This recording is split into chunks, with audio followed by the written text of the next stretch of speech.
Human trafficking is a form of modern slavery where people profit from the control and exploitation of others. Traffickers use force, fraud, violence, threats, deception, debt bondage, and other manipulative tactics to control other people for the purpose of engaging in commercial sex or forcing them to provide labor services against their will. In the United States, sex trafficking commonly occurs in online escort services, residential brothels, brothels disguised as massage businesses or spas, and in street prostitution.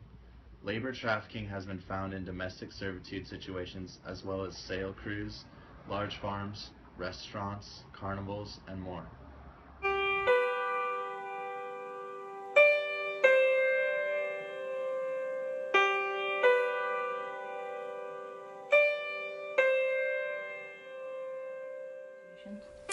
My name is Cheryl Pitluck. I have been a volunteer with the Orange County Human Trafficking Task Force for 6 years. I'm also a board member at the Global Center for Women and Justice at Vanguard University, and I run the Human Trafficking Ministry here at the Anaheim Vineyard.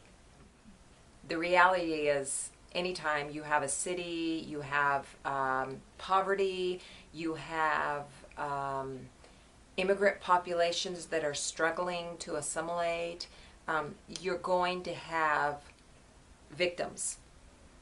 The difference with Orange County is just that we're also very close to a border, we're close to a port. There's just a lot of things that make it very easy for traffickers. If you're talking about U.S.-born victims, it's mostly sex trafficking.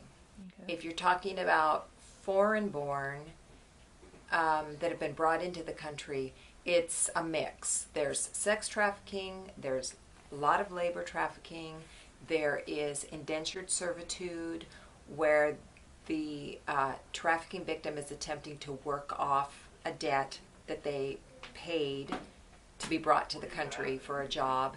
And it's usually done in such a way that by the time they pay their rent and their food and et cetera, which is all controlled by the trafficker, by the employer, they can't pay it off. And servile marriage, which is, again, a case of somebody coming in thinking they're coming for a legitimate marriage, and then it turns out to be something else. There are many organizations out in the world that try to combat and stop the effects of human trafficking. One of the most prominent non-governmental organizations is ChildSafe. ChildSafe is located in Cambodia, Thailand, Indonesia, Germany, France, Switzerland, and the United States. ChildSafe's mission is to try to restore dignity, trust, and hope to children who are affected by human trafficking. Even with all these efforts by all the different governmental organizations and non-governmental organizations, there are still many countries that promote and allow human trafficking. The Democratic Republic of Congo, Saudi Arabia, Iran, North Korea, all these countries still allow human trafficking, and no one is willing to put a stop to it.